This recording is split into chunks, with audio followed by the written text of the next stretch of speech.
Okay, so knight h3 is an issue. So that was why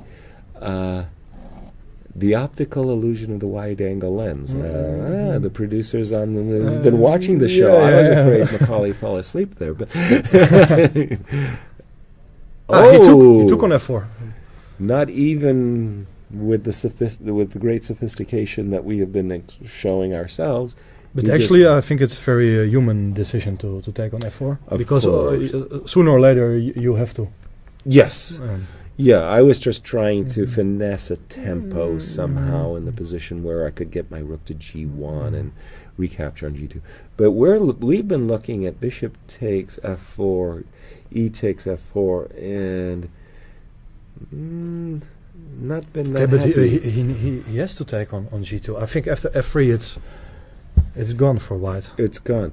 I'm thinking of the very remarkable game between Anish Giri and Fabiano Caruana, where Fabiano played an exchange down probably for 90 moves or something ridiculous. Remember, it was all 16 pawns were on the board, and then there was like a missing exchange. Oh, really? Fabiano the third round. Yeah. He defended bishop and pawn versus an exchange. A fortress, yeah. A rock.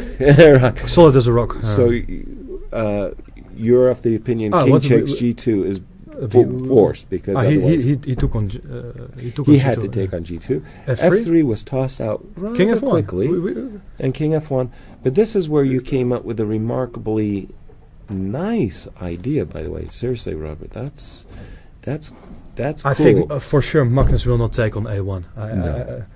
No, he would he want to. He will activate his rooks. Yeah, and I like this. I really did, because somehow white's king gets frozen, and you can't get frozen for too long because black has a mating net in mind.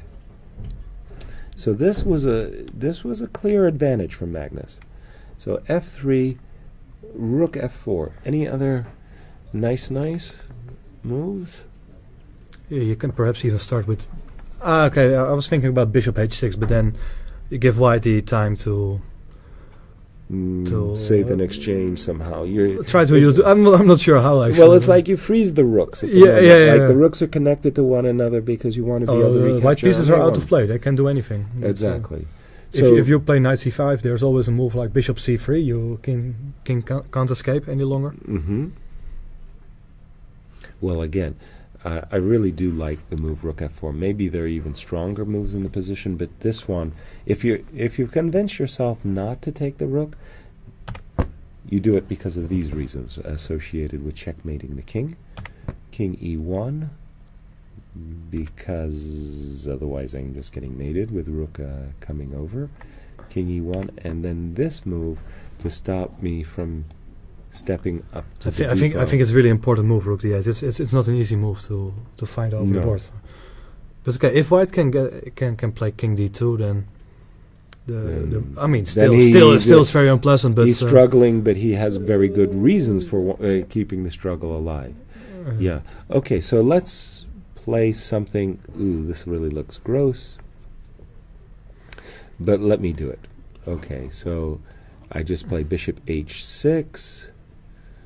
And finally, if I come king d1 and rook takes c4. Well, then I've got knight c3, and I'm very unhappy. Still, no, I think Magnus really has a clean advantage at the moment after takes. Get some message that it's -3 for Magnus. You mean the chess engines are already evaluating the situation as a massive advantage, in fact, for Magnus. Right. Okay, well, and it has to be associated with this e takes f4 recapture, king takes g. Well, this actually happened. I apologize. Let me just see. Let me get the board update, because that way I promote the variations to the actual game continuation. And we're really looking at this rook f4, and we're struggling, in fact, to find a decent way for white to struggle on. Yeah, rook f4 is a very nice move. I don't know. I really don't see a good defense for white. I'm not sure king f1 was the best move, actually, because You're creating some more problems for yourself with this back rank. I agree. I'm stepping into a net of sorts. Perhaps a move like King H3 or. But it looks really, very scary as well. I was really afraid that I would be, left out to dry, so to speak, on the H. Yeah, but okay, you need both rooks. You need both rooks to get over there. Yeah. So okay, if you don't grab the exchange, then perhaps white plays C3, rook G1. Mm-hmm. Okay, I'm going to grab the exchange, and again, like you say, I need both rooks, so one rook comes up the board, and the other rook is, or maybe the king comes up the board, the other rook moves over, and I make you brilliantly if you give me 3 moves. Sure. Oh, definitely, yeah, but okay, this is of course it's a very, very bad ending as well. Very bad that ending did not happen. We are King F1 is on the board. Okay. Magnus is. I think Magnus will think for a couple of minutes here to find a clear-cut win. Mm-hmm. Well, not just that. It's just that the temptation. You want to reach out and take the rook, and then you go to yourself, well, wait a minute. That rook is not really going to A2. You're not going to play C2, C3. Can you imagine that Magnus is going with his hand over the board, almost grabbing the rook, and then realize it's not going to happen? No. By the way, this is one thing that I really did like about the Karpovs and the Belyavskys and the great players. And he was just about to do it, right? He played rook F4. They didn't. They made their move, consequently. Without hesitating. Yeah, it wasn't one of these. We see it always in amateurs that they reach it. If you're not prepared to make your move, keep your hands to yourself. I'm teaching my children when they are trying to grab any material. Sit down on your hands. That's what Jeffrey Parsons did to me. And by the way, without too much thought, Magnus had the awareness to realize that, hey, listen, he didn't have to grab the rook, and in fact, positioning up his rook to F4 is really strong. This looks terrible. I haven't found a single line that I've even made it awkward for you. If I do something very bad, C3 right away. I think again you're weakening the. I agree. Pawn on D3. Yes, I agree. Rook over. Rook Yeah. Yeah. Okay. Now I just simply not in time to. You just play rook takes. Truly, I wanted to go here, but then my king is still messed up. Rook H4. Yeah, my king is messed up. No, hold on. I think I did it right. Wait a minute. I apologize. I was going to go knight C5, and I'm hoping, rook H4? Yeah, and then I was going to try to... Oops, I got my arrows wrong. I was trying to find sanctuary, but I'm fearful that you have some... Oh, you'll... Bishop takes D4. Somehow, I'm not sprinting these days quite as well as I'm not running this anywhere. This is an amazing pattern, I think. Yeah, very nice with both rooks and the pawn. F3. Yeah, everything is working. Oh boy. Oh boy. So I'm really having a... Well, I understand Magnus is much better. I got it. But I also understand my responsibility is to put as many problems in front of my opponent for reaching the victory as possible. And my problem is I haven't been able to find a line that makes it difficult. I mean, so far it's all been quite simple. But I think on the other hand, Magnus needs to find a couple of only moves to... Okay, so what were we doing? There are some options, king E1, C3. Rook here. I can't move my knight to protect the pawn on E4 because I will give up control of the C3 square. That would be instant heartbreak. It would be very nice, mate, if you play a bad move like knight B2, bishop C3, king D1, rook H4. Exactly. So come on, give me something. Is this terrible? Probably it is. King D2 just takes here. I see bishop H6. And once again, it's like rook somewhere. Yeah. Oh boy. Everything. This rooks on A1 and B1. They're ridiculous. You know who's responsible for that? You, yeah. If he had put his rook on E1. Not Fabiano. If he just put his rook on E1, as was suggested, the other rook would have a place to go. Oh, darn. Oh, well. Sometimes it's a bad day. You make a bad call, Fabiano is really regretting. I think he's realizing now the damage he has done to his own position. And by the way, what's his time? He has only 8 minutes left. Versus 31 for Magnus. So 31. Magnus is cruising here in today's action. Let's go again to our tournament leader. Where is Ivan Saric? And one up. One up? Yeah.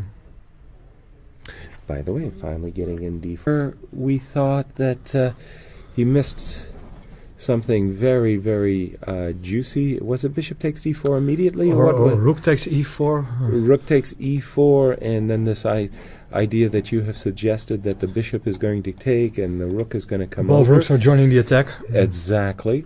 After d4, in fact, what was played was bishop h6, and white is allowed to live a bit. c5. Holy cow. What's you would going think on? that rook e2... 1 second. c5 was played. What happens after knight takes? You're missing something trivial? Some sacrifice? No, he's playing rook e2, right? Knight takes c5, rook e2, and this rook d2 check is...